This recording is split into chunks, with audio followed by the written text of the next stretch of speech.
영광의 하나님을 뵙는 복된 주일 예배의 자리로 나오신 성도 여러분들을 환영합니다.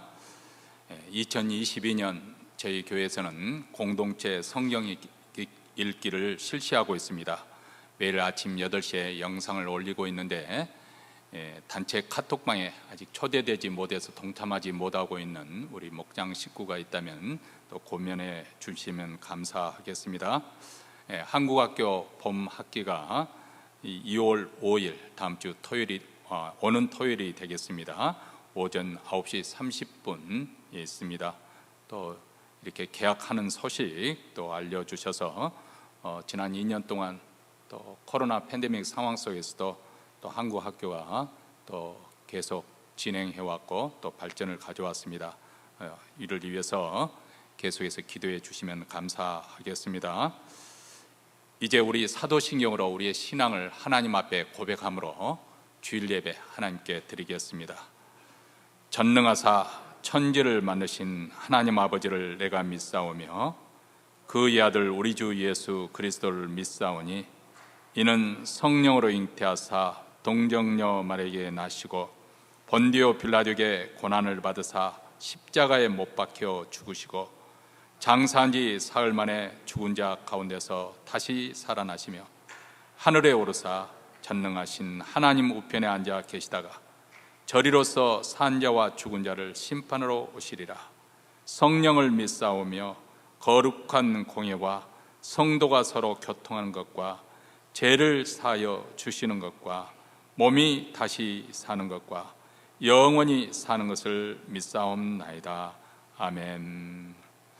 찬송가 363장 내 모든 시험 무거운 짐을 우리 다 함께 가사의 의미를 생각하시며 부르시겠습니다.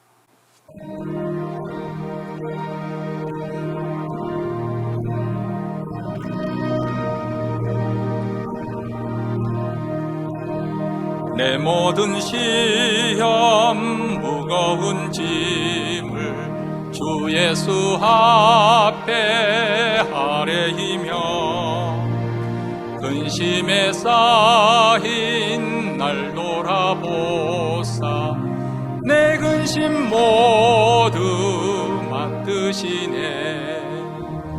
무거운 짐을 나 홀로 지고 견디다 못해 쓰러질 때 불쌍히 여겨 구원해 주리 은혜의 주님 오직 예수.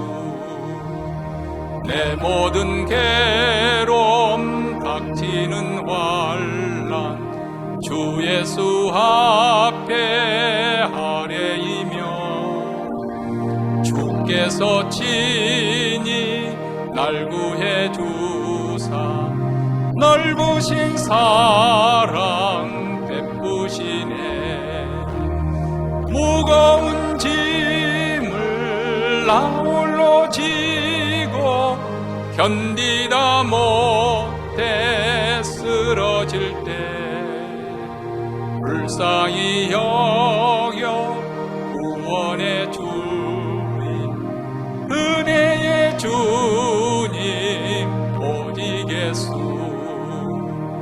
내 짐이 점점 무거워질 때 주 예수 앞에 아뢰이며 주께서 친히 날 구해 주사 내 대신 짐을 져주시네. 무거운 짐을 나 홀로 지고 견디다 못해 쓰러질 때 불쌍히 여겨 구원해 주니 은혜의 주님 오직 예수. 마음에 씌어 무서운 죄를 주 예수 앞에 아뢰이면 예수는 나의 능력이 되사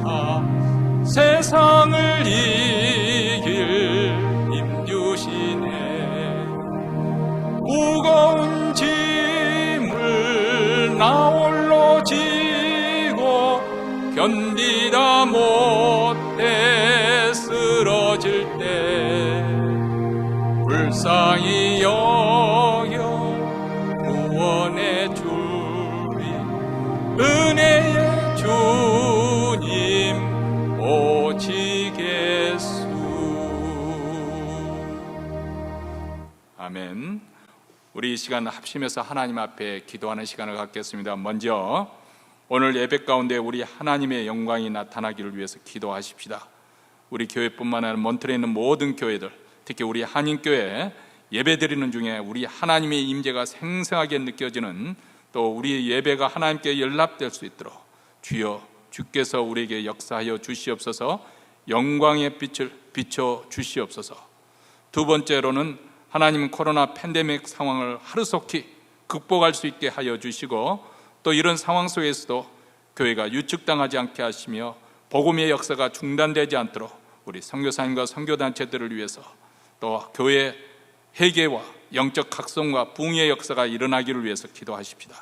세 번째로는 또 이 아침 우리 가정에 간절히 소원하는 기도 제목 한 가지를 하나님께 아뢰면서, 또 우리 교우들 가운데 또 병석에 계신 분들, 또 연로하신 여러 성도들, 그리고 또 어려운 공경에 있는 모건 식구들을 기억하시면서 우리 하나님의 치유하심과 회복의 역사가 이 아침 하나님의 선하심으로 나타날 수 있도록 이 시간 이러한 기도 제목을 가지고 합심해서 통성으로 기도합니다. 자비로우시고 은혜로우신 하나님 아버지 감사합니다. 하나님의 백성들 이 시간 주의 이름을 부르며 하나님께 영광을 돌려드리기 위하여 함께 모였습니다. 그리스도의 보혈을 힘입어 은혜 보좌 앞에 나왔사오니 주여 주께서 우리의 예배를 연락하여 주시옵소서. 주의 영광의 빛이 비쳐서 그 거룩으로 저희들을 아버지 압도하여 주시옵기를 원합니다. 몬트레는 모든 교회들, 우리 한인교회들 주께서 특별히 불쌍히 여겨 주셔서 하나님의 예배 드리는 가운데 하나님의 임재가 생생하게, 하나님의 우리와 함께 하심이 아버지는 생생하게 느껴지고 깨달아지는 귀한 믿음의 역사가 일어나기를 간절히 원하옵니다.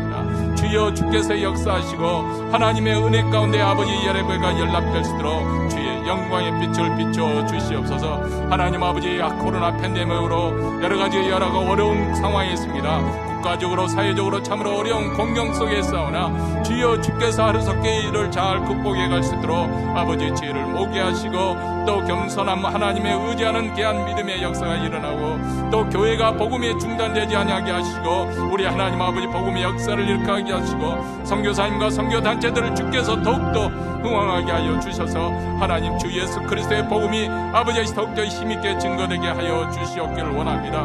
이로 하나님 교회 하나님 부흥의 역사가 일어나게 하여 주시옵소서. 다시금 각성하고 회개하는 은혜의 역사가 임하게 하여 주시옵기를 원합니다. 하나님 아버지 특별히 이 시간 기도합니다. 오늘 또 아버지 기도 제목을 가지고 나온 성도들 자녀들을 위해서, 아버지 우리의 직장과 사업들을 위해서 우리의 장래와 우리의 소원하는 바를 주게 하려며 우리 하나님께 맡겨드립니다. 하나님 아버지 신실하심으로 아버지 아픈 자들을 위로하시고 치유하시고, 아버지 바깥 출입에 어려운 연로하신 권사님들 주께서 굳건하게 하여 주시며, 우리 하나님 아버지 수술을 앞둔 분들에게도 주께서 함께하여 주시고 고쳐주시고 아버지 은혜를 베풀어 주시기를 원합니다. 어려운 공경 가운데 있는 가정을 주께서 믿음으로 극복하게 하시며 회복시키시는 하나님의 선하신 은총이 함께하고, 아버지 예배 가운데 우리가 이거 합심해서 부르짖는 기도 가운데 하나님의 선하심을 맛보게 하여 주시옵기를 간절히 원하고 기도하오니 주여 주께서 우리의 기도를 통하여 하나님의 은혜의 역사가 임하게 하여 주시옵소서. 하나님 역사하여 주시옵소서. 하늘에 계신 우리 아버지여, 이름이 거룩히 여김을 받으시오며 나라에 임하옵시며 뜻이 하늘에서 이룬 것 같이 땅에서도 이루어지이다. 오늘날 우리에게 일용할 양식을 주옵시고, 우리가 우리에게 죄진 자를 사하여 준 것 같이 우리 죄를 사하여 주옵시고, 우리를 시험에 들게 하지 마옵시고 다만 악에서 구하옵소서. 대개 나라와 권세와 영광이 아버지께 영원히 있사옵나이다. 아멘. 하나님 말씀은 요한복음 16장 32절과 33절 말씀 우리 다 같이 읽겠습니다. 보라, 너희가 다 각각 제 곳으로 흩어지고 나를 혼자 둘 때가 오나니 벌써 왔도다. 그러나 내가 혼자 있는 것이 아니라 아버지께서 나와 함께 계시느니라. 이것을 너에게 이름은 너희로 내 안에서 평안을 누리게 하려 함이라. 세상에서는 너희가 환난을 당하나 담대하라. 내가 세상을 이겼노라 하시니라. 아멘. 지난 인류의 역사를 우리가 돌이켜보면은 때로는 무의미한 그런 반복, 되풀이됨이나 아니면 오히려 더 진전하지 못하고 후퇴되는 그런 경우도 없지 않아 있었지만은 큰 흐름으로 볼 때, 거시적인 관점에서 보면 어떤 중요한 가치들, 또 고상한 가치들을 향해서 목표로 해서 꾸준히 전진해 왔다는 사실을 우리가 알 수가 있습니다. 그 중에 한 가지를 꼽으라 한다면 우리가 자유이겠죠. 근대 이전에는, 왕정시대에는 이 자유를 완전히 누릴 수 있는 사람들은 극소수에 불과했습니다. 왕이나 귀족이나 가진 자나 높은 위치에 있는 사람들만 그런 자유를 누릴지, 나머지 사람들은 자유가 많이 제한된 가운데 살았습니다. 사실 100여 년 전 한국에서 최초에 세워진 교회도 여기는 예외가 아니었습니다. 그 당시 예배당이 세워질 때 보면 이렇게 기역자형, 이런 기역자형의 예배당을 지었습니다. 그래서 한쪽에는 남자들이 앉고 더 다른 한쪽에는 여자들이 앉고 그 가운데 목사님께서 설교를 하는 그런 형태였습니다. 아니면 그것도 아니면 이런 경우에는 이제 가운데 휘장을 쳐서 남자와 여자가 따로 구별된, 다시 말하면 그 시대에 남녀 차별이 완전히 철폐되지 않은 그런 모습을 보여준 것이죠. 근데 민주주의가 더 보편적으로 이렇게 확산되고 발전함에 따라서 더 많은 사람들이 자유를 구가할 수 있게 된 것이죠. 그리고 사실 우리는 지금 어쩌면 지구상에서 개인의 자유를 가장 최대한 보장해주는 그런 나라에서 살고 있다 해도 과언이 아닐 것입니다. 자, 그럼에도 불구하고 진정으로 우리가 자유한가? 이렇게 질문을 던지게 된다면 조금 철학적으로 좀 더 삶을 심연 깊은 곳까지 지켜보면서 우리가 숙고해 본다면 사실 우리는 자유한 것 같지만은 많은 부분에서 제한되어 있다. 아니 어쩌면 실제적으로 교묘하게 조정되고 통제되고 있는 그런 경우가 아닌가 우리는 생각해 봅니다. 가장 대표적인 경우가 우리 자녀들을 보면 목마르다 하면 물론 물을 꺼내서 마시는 경우도 있겠지만 당연히 손이 쏘다로 가기 쉽습니다. 이것이 자율적으로 자기 주체적으로 판단한다고 그렇게 볼 수도 있겠지만은 그러나 많은 경우에는 상업적 광고에 의해서 자꾸 그런 광고를 보게 되니까 목이 마르면 자연히 쏘다가 생각이 나게 되는 것이죠. 그래서 그렇게 상업적 광고가 계속해서 되풀이되고 강조되고 우리에게 주입시키려고 하는 이유가 있습니다. 이처럼 우리의 행동과 선택을 우리가 조금만 유의 있게 관찰해 본다면 진정한 의미에서 우리가 자유하지가 않구나, 그런 결론을 내릴 수밖에 없을 것입니다. 특히 우리 개인 자신만 하더라도 과거의 어떤 감정이나 상처로부터 완전히 자유한 사람은 드물겠지요. 가령 예를 들어서 어렸을 때 부모로부터 학대를 받았다든지 그런 일을 경험했던 사람은 또 일생 동안 그 트라우마에서 쉽게 벗어나지 못하고 오히려 그 일들이 또 되풀이되는 그런 경우도 없지 않아 있습니다. 가령 예를 들어서 아버지가 폭력적이고 술에 취하기만 하면 가정을 뒤집어 엎는 그런 경우로 한다면 나는 절대로 아버지 같은 사람이 되지 않겠다. 그런데 장상에서 어느 날 가정생활을 하는데 보니까 자기 자신이 아버지를 닮아 있고 어렸을 때 아들, 딸 그 차별하는 그런 가정 분위기 속에서 자라면서 나는 절대 어머니같이 그렇게 하지 않겠다 그렇게 결심했는데 결혼 후에 아니면 이제 며느리를 보고 난 다음에 남녀를 차별하는 이런 경우가 이 악순환이 다시 말해 어렸을 때 그것이 다시 그 사람의 일생에서 덫이 되어서 그 사람을 사로잡고 있는 것을 보면 우리는 자유한 사람이 아니구나. 아니 더 폭넓게 이야기하자면 많은 사람들이 이 시대의 유행을 쫓아가지 않습니까? 남자들이라고 하는 것은 결국 양복밖에 없는데 넥타이와 양복밖에 없는데 이 넥타이가 커졌다 줄어들었다 커졌다. 그러니까 버리지 말고 가만히 내버려두면 다시 또 오는 거예요. 양복도 그냥 깃이 넓었다 줄어들었다 뭐 두 버튼이 있다 세 버튼이 있다 뭐 이렇게 되는데, 가만히 내버려두면 또 줄어들 때는 또 줄어들고 또 늘어날 때는 늘어나는 거죠. 이게 유행을 타는 거거든요. 유행에 민감한 사람들은 계속 그 유행을 쫓아가는 것 보면은 이 사람 역시 거기에서 자유한 사람이 아니구나, 자기 삶을 주체적으로 사는 것이 아니라 이런 환경에 휘둘려서, 아니 그 환경에 의해서 조종당하고 있구나. 여러분은 이렇게 우리 자유를 구속하고 있는 가장 대표적인 거 하나를 꼽으란다면 여러분은 무엇을 꼽겠습니까? 저는 두려움이라고 생각합니다. 우리의 말과 행동과 선택에 있어서, 판단에 있어서 가장 깊은 심층 속에 이것을 결정해주고 이것을 조정하는 것이 무엇일까? 저는 두려움이 아닐까 생각을 해봅니다. 여러분, 우리가 잘 아시는 것 같이 예수님의 순환 그 기간 동안에 등장하는 인물들을 한번 관찰해 보시기 바랍니다. 대제사장과 장로들, 빌라도, 제자들, 베드로를 비롯한 제자들, 이 세 그룹은 서로 공통점이 없는 사람들이에요. 그렇지만은 그들을 세 사람을 다 하나로 묶을 수 있는 공통점 한 가지가 있습니다. 그것이 무엇일까요?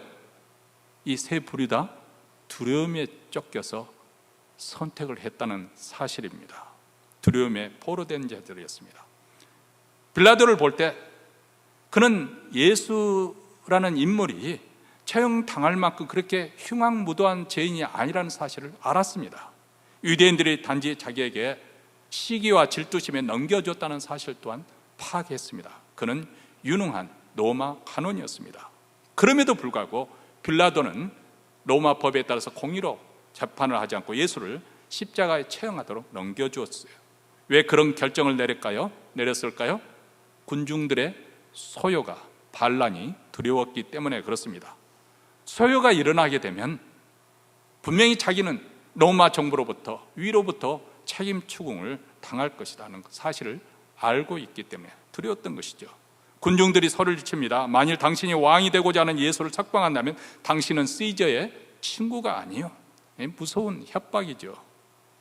그래서 그는 군중이 두려웠고, 권력을 잃을지도 모른다는 생각이 두려웠고, 장래에 대해서, 미래에 대해서 두려웠습니다. 그래서 예수를 십자가에 처형해 내어준 것입니다. 빌라도만 그런 것이 아닙니다. 베드로도 그랬습니다. 베드로는 예수를 저버렸을 때 그가 그렇게 하고 싶어서 저버린 것이 아닙니다. 원치 않았던 일을 그렇게 했던 것입니다. 사실 결코 그렇게 하지 않겠다고, 배신하지 않겠다고 맹세까지 했던 그가 그토록 사랑하고 따랐던 스승 예수를 거부하고 그를 모른다고 그렇게 저주까지 맹세하면서 배신했습니다. 왜 그랬을까요? 그 대답은 의외로 간단하지요. 두려움 때문에, 자기 목숨에 대한 두려움 때문에 베드로와 다른 제자들은 예수를 버리고 도망쳤던 것이죠. 대제사장 가야바 역시 두려움 때문에 예수 처형이라는 엄청난 일을 모의했습니다.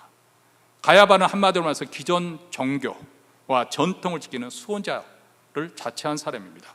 소위 말하면 기존 체제의 수호자, 옹호자입니다. 이 가야바의 눈에는 예수라는 이 청년은 너무나도 기존 질서의 위험한 인물이었습니다. 왜냐하면 예수는 유대교의 중심인 성전이 무너질 것을 그렇게 선포하고 수많은 군중들이 그에게로 몰릴 만큼 인기가 있었기 때문에, 그래서 가야바는 두려워했습니다. 이 예수라는 인물 때문에 이스라엘이 로마와의 관계가 악화되거나, 그래서 혹시라도 폭동이 일어나게 되면 로마 군대에서 이스라엘 민족이 멸망당하지 않을까 하는 그런 두려움, 아니 더 노골적이고 정직하게 말한다면 그렇게 된다면 자기 안녕과 자리 보존이 위태로울까 봐 두려워했던 것이죠. 그래서 예수를 제거하고자 했던 것입니다. 이렇게 빌라도, 베드로, 가야바 전혀 다른 삶의 영역에서 살던 사람들임에도 불구하고 두려움이 그들로 하여금 판단하게 하고 선택하게 했습니다. 하고 싶지 않은 일을 하도록 만들었습니다. 두려움 때문에 마땅히 해야 할 일을 하지 못하고 하고 싶지 않은 일을 하게 된다는 것, 이것처럼 비극적인 것이 어디 있겠습니까? 여러분, 우리도 이럴 수가 있습니다. 내 마음속에 이렇게 하면 안 되지 하면서도 이 두려움 때문에, 그 두려움에 몰려서 나도 모르게 그렇게 선택할 수가 있다, 그 말입니다. 내가 이것은 해야지 하면서도 두려움 때문에 그렇게 선택하지 못하는 그런 경우가 있을 수 있다, 그 말입니다. 우리 모두가 이렇게 두려움에서 통제되고 두려움에서 조작되고 있다는 사실을 아십니까? 어떻게 그렇게 내가 두려움에서 조종되고 통제된다는 사실, 어떻게 우리가 알 수 있을까요? 우선 내가 꽉 붙잡고 있는 것들, 아니 내가 집착하면서까지 추구하고 있는 것들이 무엇인가 살펴보시기 바랍니다. 그것을 살펴보면 그 밑바닥, 마치 대나무 뿌리가 서로 얽히 설켜 있는 것처럼 두려움과 연결되어 있다는 것. 가령 예를 들어서 어떤 힘이나 돈이나 재물이나 건강이나 자리나 권위나 행복, 우리가 이것에 대해서 집착하고 이것을 붙잡으려 하는 이유가 무엇일까요? 우리 마음속에 두려움이 있기 때문에 그렇습니다. 여러분, 세상이라는 것은 내일 일을 알 수 없는 거 아니겠어요? 그리고 우리 또한 내가 이 세상에 주어지는 환경을 다 통제할 수 있는 사람이 누가 있겠습니까?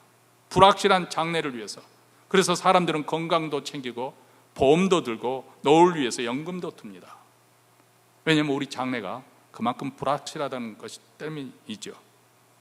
우리는 많은 염려와 걱정을 가지고 삽니다. 우리 자녀들에게 무슨 일이 일어나지 않을까? 내가 늙으면 어떻게 될까? 걷지 못하게 된다면, 혹시라도 치매에 걸리게 된다면, 아니 내가 지금 하고 있는 사업이 실패하게 된다면, 직장에서 해고된다면, 불치병이 발견된다면, 자, 이런 생각이 들면은 나도 모르게 불안해지고 두려움에 엄습해 오는 것이죠. 사실 우리가 누구인가 한번 생각해 보시기 바랍니다. 얼마나 연약한 존재인가. 현재 처해있는 상황이나 앞으로 만나게 될 미래에 대해서 내가 할 수 있는 최대한 대비하고 준비를 하겠지만은, 그러나 만약에 내가 대비한 것, 내가 준비한 것 이상으로 어떤 통제할 수 없는 그런 일들이 내게 일어난다면은 도대체 여기에 대해서 어떻게 대비할 수 있을 것 같습니까? 내가 정말 예기치 않은 그런 불의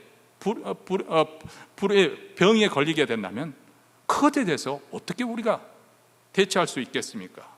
그래서 사람들은 우리 마음 가장 깊은 곳에 두려움이 있기 때문에 혹시라도 이것이 힘이 되어질까 봐서, 혹시라도 이것이 내 안녕을 책임져 줄까 봐서 돈에 대해서, 지위에 대해서, 연줄에 대해서, 건강에 대해서 그렇게 집착하고 하는 이유가 바로 여기 있습니다. 그것은 바로 이것이 나의 안녕과 행복을 보장해 줄 거라는 그런 막연한 심리, 다시 말하면 그 마음 밑바닥에는 두려움이 깔려 있기 때문에, 지배하고 있기 때문에 거기에 대해서 집착으로 나타나고, 하나님을 믿는다고 하면서도 여전히 두려워하고 그리고 염려하고 있는 이유가 바로 여기 있습니다. 근데 그 두려움이 우리 마음속에서 완전히 극복하기 전까지는 어떤 의미에서는 진정한 자유를 누리지 못하는 것이죠. 우리 기독교 신앙에서 가장 중요한 것이 자유 아닙니까? 옛적 이스라엘 백성들이 출애굽 노예에서 출애굽하여서 해방된 것은 노예 생활에서 자유인이 되는 거죠. 하나님을 자유롭게 섬길 수 있는 자유인. 근데 여기서 우리가 자유하지 못한다면, 옛적 이스라엘 백성들이 출애굽하였음에도 불구하고 그 노예 정신에서 자유하지 못했기 때문에 실패의 역사를 반복했던 것처럼 오늘날 우리도 여전히 하나님을 믿으면서도 평안을 누릴 수가 없는 것입니다. 자, 오늘 본문에 보면 예수님 또한 우리와 보다도 더 어려운 상황에 봉착해 있었습니다. 예수께서는 제자들에게 너희가 각각 제 곳으로 흩어지고 나를 혼자 둘 때가 오나니 벌써 왔도다, 이렇게 말씀합니다. 자, 이 구절은, 이 말씀은 내가 목자를 내려치리니 양들이 다 흩어질 것이라는 이 스가랴서에 기록된 말씀을 인용한 것입니다. 목자가 쓰러지면은 양들은 놀라서 사방으로 흩어지는 것처럼 이제 곧 대제사장이 보낸 그 검과 뭉치로 무장한 무리들이 와서 예수님을 체포하게 될 건데, 제자들 또한 놀라서 흩어지게 될 것이다. 이제 예수님은 고난을 받으시고 십자가의 처형을 당하게 될 것입니다. 3년 동안 늘 함께했던 제자들은 두려움과 공포심에 모두 도망칠 것이고 예수님 홀로 남겨질 것을 우리 주님은 아셨습니다. 원수들의 조랑과 멸시, 그리고 채찍과 죽음 앞에서 혼자 남겨질 것을 아셨습니다. 이제 불과 몇 시간 후면 이 모든 일이 전개될 텐데, 그럼에도 불구하고 우리 주님은 두려움에 사로잡히지 않으셨습니다. 그분은 이런 환경에서도 초연하시며 자유하셨습니다. 그리고 담대하셨습니다. 자, 오늘 우리가 말씀에 주목해야 될 이유가 여기 있습니다. 2022년에도 여러분 코로나 팬데믹도 여전히 계속 진행 중이고, 또 우리 장래가 어떻게 될 줄 알 수 없는 것이 우리 인생이 아닙니까? 그리고 결국은 우리 모두 다 죽는다는 이 죽음 앞에서 우리가 어떻게 초연할 수가 있겠습니까? 자, 오늘 주님의 모습을 통해서, 오늘 말씀을 통해서 우리 그리스도인들이 이런 상황 속에서 어떻게 담대하게 올 한 해를 살아갈 수 있는 것인가, 우리가 그 비결을 배우기를 원하는 것입니다. 첫 번째로 하나님이 나와 함께 하신다는 믿음이 우리를 담대하게 합니다. 여러분, 이것은 위대한 신앙생활, 위대한 신앙인의 삶을 살았던 이들 또한 우리와 똑같이, 아니 우리보다 더한 고난을 겪었던 거 우리가 잘 알지 않습니까? 그들은 고독과 외로움, 견디기 어려운 그런 시련과 그리고 문제들을 가지고 씨름하였습니다. 가령 예를 들어서 노후에 고향 땅을 떠나야 했던 아브라함을 생각해 보십시오. 형의 분노를 피해서 달아나야 했던 야곱, 형들의 시기심에서 애굽으로 노예로 팔려간 요셉, 광야에서 40년 동안 쓸쓸한 나날을 보내야 했던 모세를 보시기 바랍니다. 자, 이들의 생애는 한때 정말 참으로 고통과 슬픔이 점철된 그런 나날이었습니다. 그것이 10년, 20년, 30년, 어떤 분은 40년 동안 정말 아무도 그를 쳐다봐 주지 않는, 이대로 살면 정말 의미 없이 묻혀버린다는 그런 두려움이 그들 또한 있지 않겠습니까? 내 인생이 이대로 끝나게 될 현실에 그들은 아득했을 것입니다. 절망했을 것입니다. 그런데 어떻게 그들이 이 시련을 겪었고 견뎌냈고 어떻게 이겨냈을까요? 하나님이 그들과 함께 하셨고 하나님이 나와 함께 하신다는 믿음 때문이었습니다. 예수님께서도 그토록 험난한 십자가의 길을 가실 수 있었던 것도 아버지께서 나와 함께 계신다, 이 믿음. 죽을지라도 주님과 함께 하겠다고 장담했던 제자들은 공포심에 사로잡힌 다음에 다 뿔뿔이 도망칠 것입니다. 다 주님을 버릴지라도 나는 주님을 배신하지 않겠습니다, 호언장담했던 베드로도 도망쳤습니다.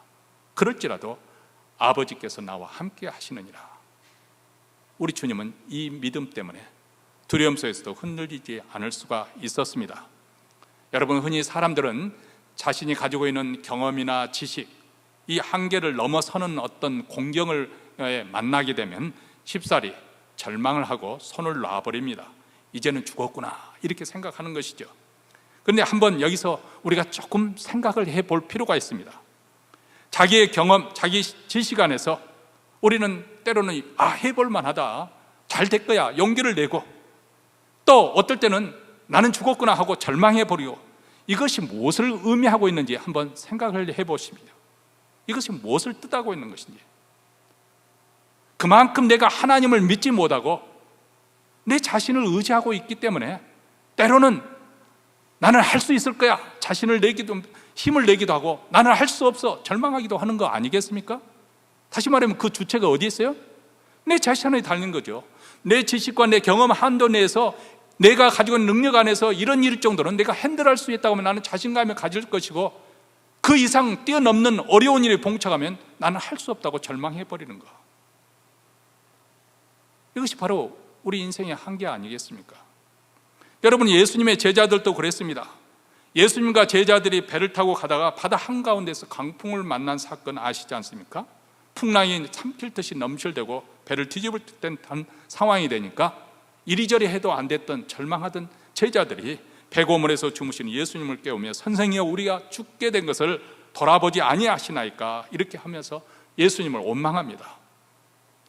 자, 예수님의 제자들 가운데 적어도 베드로와 안드레, 야고보와 요한은 전직 어부 출신들입니다. 한평생 이 갈릴리 바다에서 물고기를 잡아왔던, 소위 말하는 잔뼈가 굵은, 여기에 대한 지식이 있고 경험이 풍부한 사람들입니다.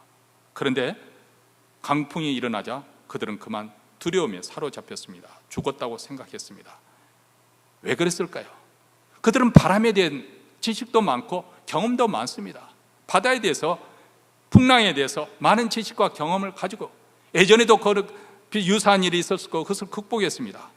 그런데 지금 현재 그들이 맞닥뜨리고 있는 이 강풍은 그들이 알고 있는 지식과 경험으로서는 도저히 통제할 수 없는 그 이상의 것이라는 것을 그들은 알았기 때문에 죽음에 대한 공포심이 몰려왔던 것입니다.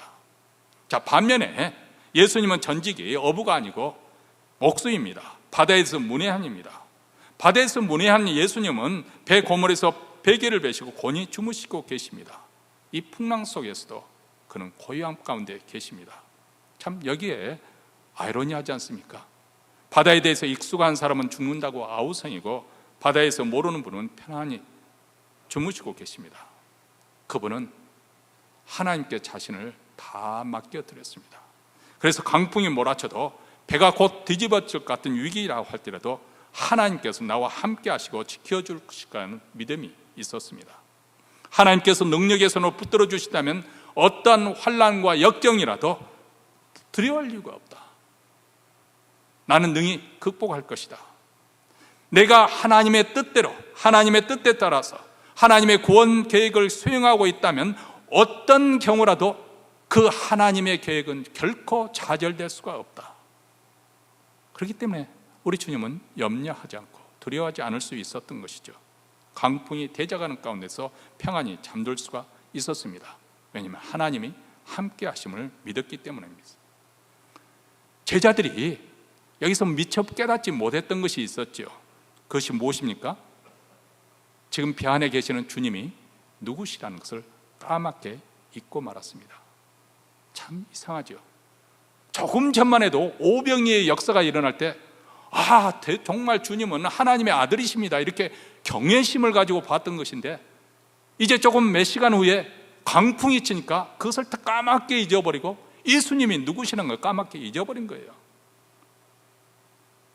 다시 말하면 제자들의 눈에는 주무시고 계시는 예수님을, 그 예수님 모습이 가려져 있었던 것이죠.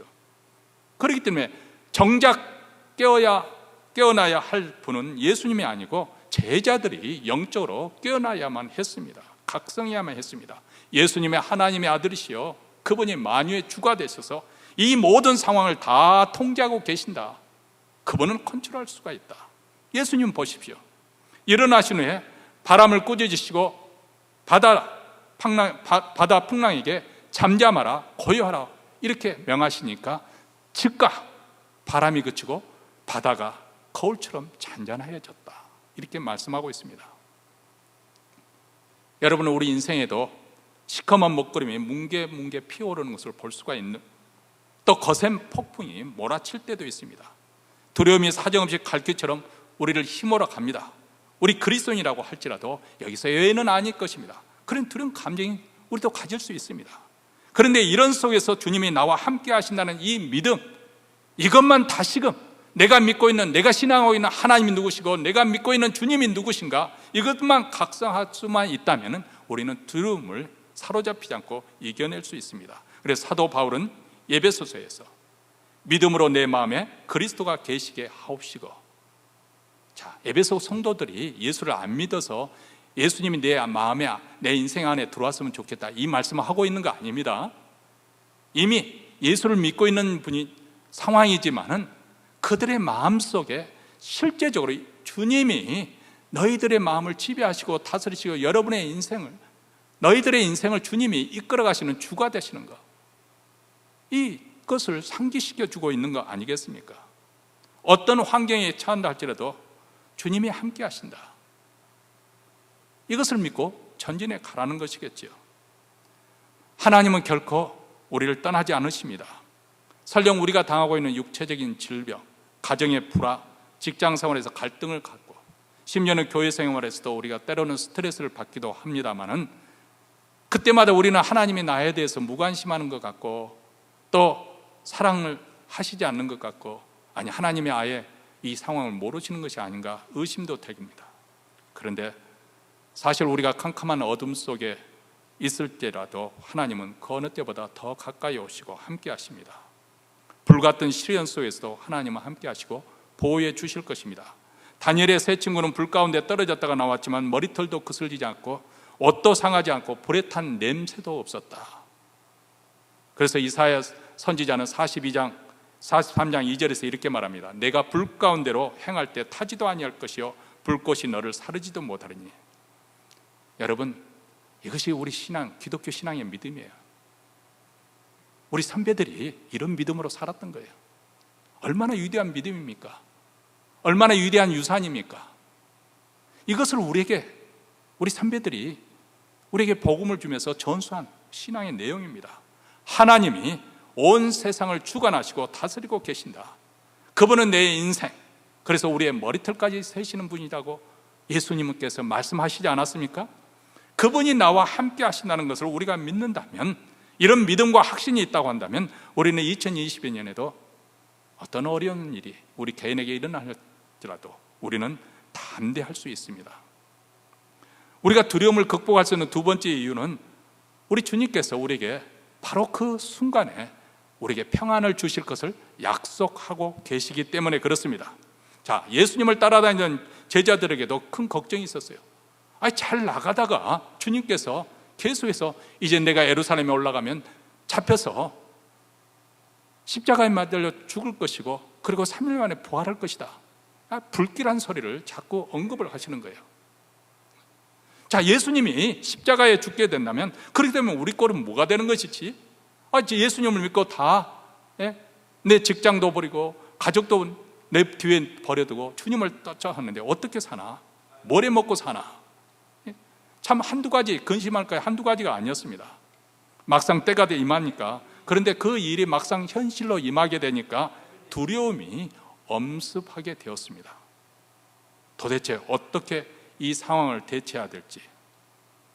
여러분, 두려움은 이처럼 우리의 생각과 이성과 사고, 정상적인 생각, 이것을 마비시켜 버립니다.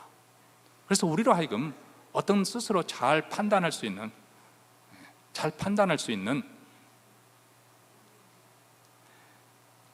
그런 하지 못하도록 그렇게 만들어 버립니다. 우리 주님께서는 제자들에게 미리 앞으로 되어질 일을 말씀하고 있는데, 그래서 예수님께서 오늘 앞으로 되어질 일에 대해서 그런 일이 있어도 염려하지 말라.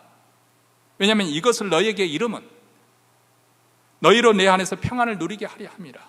내가 미리 너희에게 말을 해주는 것은 바로 그 순간에 내가 너희에게 주는 평안이 너희에게 임할 것이라는 것을 약속하기 때문에 그렇습니다. 이것은 앞으로 시련과 핍박을 당한 제자들, 그리고 또 교회에게 주시는 약속의 말씀입니다. 여러분, 초대교회가 폭발적으로 하나님의 은혜 가운데 성장하고 있을 때 헤롯 왕이 무자비하게 교회를 핍박하기 시작하지 않습니까? 먼저 사도 야고보를 칼로 목베어 죽였습니다. 지금까지는 유대 종교 지도자들이 기독교를 핍박하였는데, 이제는 정치가인 이 헤롯 왕이 핍박을 가세한 것이죠. 헤롯이 야고보를 죽이니까 유대인들이 다 좋아하는 거예요. 그러자 이번에는 베드로까지 죽이고자 그를 체포해서 감옥에 집어넣습니다. 그래서 베드로의 체포일절 6월절이 막 지나고 난 다음 죽이기로 날을 잡았습니다. 많은 사람들이 6월절 절기를 지키기 위해서 예루살렘에 올라온 키에 베드로를 죽여서 더 큰 인기를 누리고자 한 것이죠. 그래서 베드로를 감옥에 갇히고 쇠사슬에 묶어서 군사를 4씩, 2명은 감옥 문 앞에 세우고 2명은 착고에 채인 베드로 양옆에 세우고, 그렇게 4명씩 4조를 해서 24시간 감시하도록 그렇게 했습니다. 그리고 교회는 베드로를 위해서 간절히 하나님께 기도했습니다. 그런데 채용되기 전날 밤, 아니 어쩌면 이제 동이트면은 목배임을 당하는 그 순간, 베드로는 두 군사들 틈에서 쇠사슬에 묶여 있었지만은 평안히 잠들어 있었습니다. 그래서 천사가 와서 그의 옆구리를 차기까지 그는 깊이 잠들어 있었습니다. 하나님이 주시는 평안을 그 순간까지 누리고 있었던 것이죠. 여러분, 우리는 예전에 베드로가 어떤 모습이었는지 잘 알지 않습니까? 큰 소리로 장담하다가 사단이 그를 밀가부르듯이 퀴즈를 해대니까 공포심에 붙잡혀서 3번이나 주님을 부정했지 않습니까? 그런 베드로였는데 지금 바로 몇 시간 후면 죽음을 앞두는 그 상황 속에서 깊이 잠들 수가 있는 그 평안, 주님이 평안을 주시겠다고 약속하신 대로 주님의 말씀 그대로 이루어 주신 거예요. 이 평안은 세상이 주는 평안과 다릅니다. 하늘로부터 오는 것이기 때문에, 그렇기 때문에 순간적으로 하는 것이 아니라 그 평안은 예수 믿는 자에게 영원히 그 샘물처럼 솟구치도록 주님을 주는 평안입니다. 조건적이지 않습니다. 어떤 조건이 채워져야만 그 평안을 누리는 것이 아니라 무조건적으로 내가 어떤 상황에 있든지 환경에 휘둘리지 않습니다. 그래서 사도 바울은 우리에게 이렇게 권면을 합니다. 빌립보서 4장 6절과 7절 말씀입니다. 아무것도 염려하지 말고 오직 모든 일에 기도와 간구로 너희 구할 것을 감사함으로 하나님께 아뢰라. 그리하면 모든 지각에 뛰어난 하나님의 평강이 그리스도 예수 안에서 너희 마음과 생각을 지키시리라. 하나님의 평강은 우리의 생각, 우리의 상상을 초월합니다. 우리의 마음과 생각을 지켜주십니다. 이 평안을 우리 주님께서 약속하십니다. 여러분, 지금 현재 여러분의 마음 속에 여러분의 마음을 무겁게 하는 것들, 염려가 있을 수 있는 것이고, 또 때때로는 두려움이 엄습해 오기도 합니다. 사실 사는 것 자체가 상당히 불안한 것이 바로 2022년 그 지금 현재 우리에게 놓여진 상황이 아닙니까? 그런데 이럴 때 바로 하나님 보좌 우편에 계신 예수 그리스도, 그분을 바라보시고 우리의 눈, 우리의 시선을 그분께 고정시키십시오. 주님께 도움을 청하십시오. 그러면 인생의 폭풍 한가운데 속에서도 우리는 태풍의 눈처럼 주님께서 주시는 평안을 누리게 될 것입니다. 하나님이 우리와 함께 하십니다. 그리고 주님께서 우리에게 평안을 약속하십니다. 그리고 마지막 그리스도께서 세상을 이기셨기 때문에 우리는 담대할 수 있습니다. 오늘 말씀에 너희가 환난을 당하나 담대하라, 내가 세상을 이겼노라, 이렇게 말씀합니다. 자, 우리 주님의 약속에 주목하시기 바랍니다. 너희가 환난을 당할 때 내가 환난을 다 없애주겠다, 고난을 면제시켜 주겠다, 지금 그것을 약속하고 있는 거 아닙니다. 우리는 세상에서 어려움 겪을 것입니다. 세상 사람들처럼 우리도 환난을 당할 것입니다. 고난을 겪을 것입니다. 예수님을 붙잡히시고 대사장 뜰로 끌려가셨을 때 제자들은 아주 혼란스럽고 두려웠을 것입니다.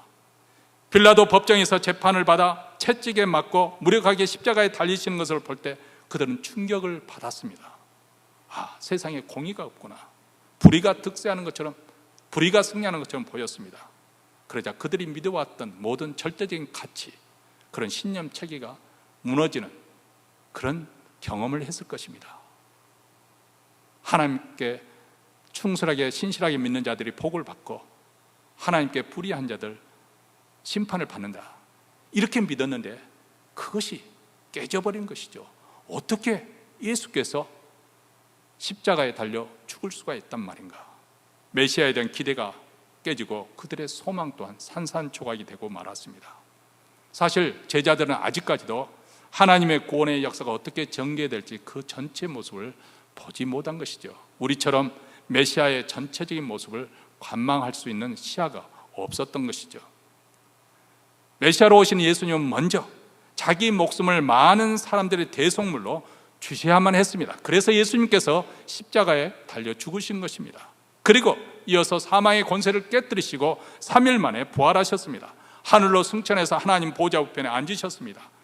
그리고 그분은 영광과 능력과 부와 권세가 그분에게 주어졌습니다. 요한계시록 19장에 보면 그분이 장차 세상을 심판하실 만왕의 왕으로서, 만유의 주로서 백마를 타고 오실 것을 보여주고 있지 않습니까? 요한계시록 19장 11절로부터 13절 말씀입니다. 또 내가 여기서 나라는 것은 사도 요한이 말합니다. 지금 사도 요한이 환상 중에 하늘이 열린 것을 보니 보라, 백마와 탄 자가 있으니 그 이름은 충신과 진실이라. 그가 공의로 심판하며 싸우더라. 그 눈이 불꽃 같고 그 머리에 많은 면류관이 있으니, 자, 많은 면류관이 있다는 것은 그분의 권세, 그분의 영광을 상징해 주고 있는 것이죠. 또 이름 쓴 것이 하나가 있으니 자기밖에 아는 자가 없고 또 그가 피 뿌리는 옷을 입었는데 그 이름은 하나님의 말씀이라 칭하더라. 태초에 말씀이 하나님과 함께 하시느냐, 그 말씀은 바로 하나님이시다. 바로 성자 하나님 예수 그리스도를 말씀하고 있는 거예요. 그리고 그분이 15절과 16절에서 이어서 이렇게 말씀합니다. 그의 입에서 이한 검이 나오니, 이한 검이라고 하는 것은 아주 샤프한 날카로운 검이 나오는데 그것으로 만국을 치겠고 친히 저희를 철장으로 다스리며 또 친히 하나님 곧 전능하신 이의 맹렬한 진노의 포도주 틀을 밟겠고 그 옷과 그 다리에 이름 쓴 것이 있으니 만왕의 왕이요 만주의 주라 하였더라. 자, 오늘날 우리는 이 사도 요한이 환상을 바라봤던 것처럼 시대가 굉장히 암울하게 봤던 그런 시대에 하나님께 이 환상을 보여준 것처럼 오늘날 우리에게도 우리를 좌절시킬 만한 것들이 많이 봅니다. 때로는 악의 세력이 득세하는 것처럼 보이고 낸생이 공평하지 않은 것처럼 보이고 또 불의한 일을 우리가 당할 수가 있습니다. 그런데 오늘 주님께서 우리에게 뭐라고 말씀하십니까? 담대하라, 내가 세상을 이겼노라. 우리 주님은 불의한 일을 당하셨습니다. 억울한 일을 당하셨습니다. 그래서 십자가에 무력하게도 십자가에 매달려 죽으셨습니다. 그런데 그분이 3일 만에 부활하시고 하나님 보좌 우편에 앉아 계셔서 영광과 권세와 능력을 가지신 분으로 불갑을 왕으로 다스리시다가 이제 조만간 다시 오시게 될 것입니다. 그때는 만유의 주로서 심판하시는 영광의 주로서 이 땅에 오실 것입니다. 그분은 이미 철장으로 질그릇 깨뜨리듯이 세상을 심판하게 되실 분입니다. 주님은 이미 세상을 이기신 분입니다. 과거에도 이기셨고 지금도 이기고 계시고 장차 이기실 것입니다. 그러므로 우리는 이러한 최후 승리를 바라보기 때문에 이미 우리의 승리는 확정된 것이지만 최후 확정되는 그 날을 바라보기 때문에 우리는 이 세상 가운데서도 담대할 수가 있는 것입니다. 힘들고 고통스러울 때, 슬프고 낙심이 될 때, 실패로 좌절하고 있을 때 누군가 찾아와서 겁내지 마라, 염려하지 마라, 내가 책임져 주마. 그럴 능력 있는 사람이 이렇게 위로를 준다면 얼마나 위로를 받겠어요. 그렇죠? 그런데 곰곰이 생각하면 누가 누구를 책임져 줄 수 있을까요? 이 세상에는 아무도 그럴 분은 없습니다. 사랑하는 아내도 결국, 사랑하는 남편도 결국 세상을 떠나게 되면 내게 그 비빌 언덕이 되어줄 수 있는 그마저도 떠나버리면 나 홀로 남겨졌다 생각이 되어질 때, 아니 어떻게 보면 죽음을 앞두고 있을 때 그 누가 나의 버팀목이 되어줄 수 있을까요? 아무도 없습니다. 그런데 우리 주님이 함께 하시겠다고, 아버지가 나와 함께 하시는 듯이 우리 주님 또한 우리와 함께 하시다고 말씀하고 계시고, 그분이 그렇게 감정의 회오리가 몰아치는 그 속에서 또 한쪽에서 넘치는 평안, 비록 슬픔의 그 해오바람이 몰아치고 있지만 그것이 통제할 정도 못할 정도가 되는 것이 아니라 평안을 주셔서 그 슬픔을 통제하고, 고통이 크지만은 그것을 통제할 수 있는 평강이 주실 것을 약속해 주시고, 그분이 말씀하십니다. 내가 세상을 이겨노라, 담대하라.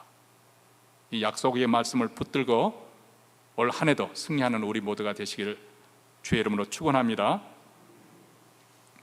우리 함께 찬양한 곡 부르겠습니다. 아무것도 두려워 말라. 가사의 의미를 생각하시면서 부르시겠습니다.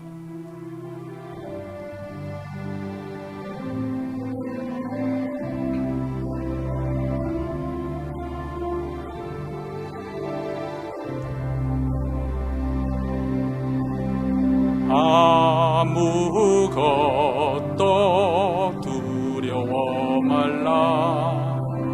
주 나의 하나님이 지켜주시네. 놀라지 말라, 겁내지 마라. 주님 나를 지켜주시네. 아무것도 두려워 말라. 아무것도 두려워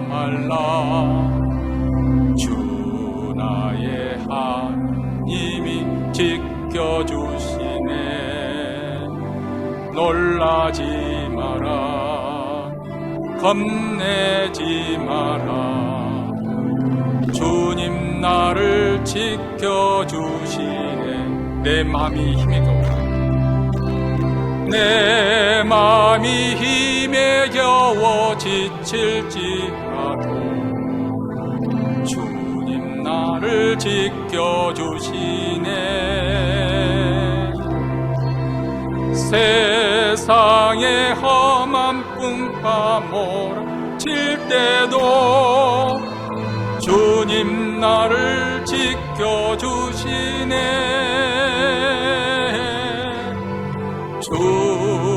주님은 나의 산성, 주님은 나의 요새, 주님은 나의 소망, 나의 힘이 되신 여호와. 내 마음이 힘에 겨워, 마음이 힘에 겨워 지칠지라도 주님 나를 지켜주시네. 주님 나를 지켜주시네. 세상 험한 풍파 세상의 험한 풍파 칠 때도 주님 나를 지켜주시네. 주님 나를 지켜주시네. 주님은 나의 산성이 되십니다. 주님은 나의 산성, 주님은 나의 요새, 주님은 나의 소망, 나의 힘이 되신 여호와. 사랑하는 성도 여러분, 이 시간 우리 잠잠히 하나님을 바라보면서 나가십시다. 우리가 믿는 하나님은 어떤 분이신가? 이 하나님을 정말 믿고 있습니까? 혹시라도 여전히 내가 내 삶을 주관하고 결정하고 선택하고 내 지식 가지고 내 경험을 가지고 판단하고 계시지는 않습니까? 만유의 주가 되시고 만주의 주가 되시는 우리 주님이 우리에게 말씀하십니다. 아버지가 나와 함께 하느니라. 두려워하지 말라. 내가 너에게 평안을 주노라. 너희가 비록 세상에서는 환난을 당하지만 담대하라. 내가 세상을 이겨노라. 하나님 아버지 감사합니다. 우리라고는 다시금 자체되면 이 코로나 팬데믹 상황에서 더 우울하고 위축당할 수밖에 없는 상황이지만은 오늘 말씀을 통해서 우리가 힘을 얻고자 합니다. 어떤 상황에서도 낙심하고만 앉아 있을 것이 아니고 하나님 보좌 우편에 계신 예수 그리스도의 그 영광의 주님을 바라보면서 그 음성을 듣기를 원합니다. 우리와 함께 해 주실 것을, 우리에게 평안을 주실 것을, 이미 세상을 이겼음을 선언하시면서 담대하고 우리에게 말씀하신 말을 우리가 지켜 행하고자 합니다. 하나님, 우리 마음속에는 염려, 불안, 두려움을 다 쫓아주시고 우리 주님의 사랑으로 가득 채워 주시옵소서. 이제 예배 순서에 따라서 정성껏 준비한 예물을 하나님께 바쳐드립니다. 우리 주님만이 만유의 주가 되심을, 그분이 이 우주 만물을, 자연계를, 그리고 우리 인생까지 주관하시는 분이신 것을 신앙으로 고백하는 마음으로 이 예물을 바쳐드립니다. 이 예물을 통해서 우리 주 예수 그리스도의 복음이 땅끝까지, 또 선교사님과 선교단체의 그 열심을 통해서 복음의 역사가 일어나게 하시고 북한 땅에도 이 복음이 일어나 소망 있게 하시며 주의 교회를 더욱더 말씀과 기도로 흥황하게 사명을 잘 감당하는 교회, 또 오늘 또 예배에 나온 사랑하는 성도들 그 가정의 평강을 지켜주시며 담대한 믿음으로 승리하는 한 해가 되게 하옵소서. 이제는 우리 구주 예수 그리스도의 은혜와 하나님 아버지의 무한하신 사랑과 성령의 교통하심이 두려워하지 말라, 담대하라, 내가 세상을 이겨내라. 이 말씀, 이 음성을 듣고 올 한 해 동안 믿음으로 담대히 살고자 다짐함이 자를 떠나는 사랑하는 주의 백성들, 그 가정과 교회 영원토록 함께 있을지어다. 아멘.